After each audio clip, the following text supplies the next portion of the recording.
Generally जो हम guided meditation करते हैं, गाइडेड मेडिटेशन में हम इमेजिनेशन पावर को बढ़ाते हैं। हम जो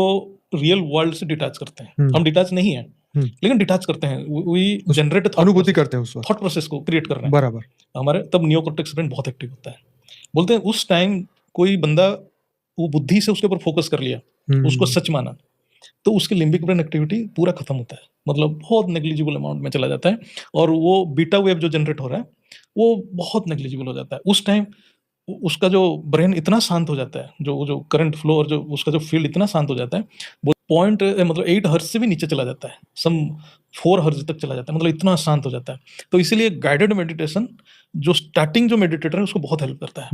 क्योंकि वो उसको गाइड, जो हम जो इमेजिनेशन को गाइड कर रहे हैं कि मतलब सबका अपना अपना डिफरेंट इमेजिनेशन है, सबका अपना अपना सब डिफरेंट मेडिटेशन प्रोसेसेस है। जैसे हम इमेजिन करते हैं we are in some dimension, we are in परम धाम, हम लोग परम धाम में, कोई और दूसरा करता होगा,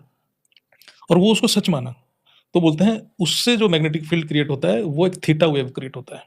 वो और पावरफुल है। पावरफुल मतलब उसमें ऊर्जा जो है बहुत ही, क्या बोलते हैं, स्टेबल ऊर्जा रहता है, और वो डिस्टर्ब नहीं रहता है वो जो मनुष्य, तो उसको भी आनंद मिलता है। उसको हम बोलते हैं कि थीटा वेव को उन्होंने बता रहे थे कि ये स्वप्न स्थिति, जैसे हम रात में स्वप्न देखते हैं, स्वप्न में भी हमारा लिम्बिक ब्रेन खत्म हो जाता है, क्योंकि हम जागृत नहीं रहे, हम डायरेक्ट स्थूल दुनिया से कांटेक्ट खत्म हो जाता है स्वप्न के टाइम पे, फिर हम इमेजिनरी वर्ल्ड में जाते हैं स्वप्न में। लेकिन गाइडेड मेडिटेशन में हम एक इमेजिनरी वर्ल्ड क्रिएट कर रहे हैं, हम जबरदस्ती उसके ऊपर इम्पोज कर रहे हैं to cut off from this real world, और रियल वर्ल्ड हमें एक पैनिक कर रहा है, तो वो पैनिक से हम खत्म हो रहा है। जैसे हम पैनिक हो जाते हैं वो लिम्बिक ब्रेन एक्टिवेट हो जाता है, तो हम जब पैनिक खत्म हो जाता है हमारा नियोकॉर्टेक्स ब्रेन एक्टिवेट हो गया। तो जैसे नियोकॉर्टेक्स ब्रेन एक्टिवेट हो गया और हम उसके ऊपर फोकस करने लगे, जैसे वो एक्टिवेट तभी होगा जब हम शांत होंगे, हम जब परमात्मा को मानेंगे, जो हायर एक डिवाइन फोर्स को कोई मान रहा है, तो इमीडिएटली वो एक्टिवेट होता है, ऑटोमेटिक प्रोसेस है। फिर वो जितना बिलीव है उसका उतना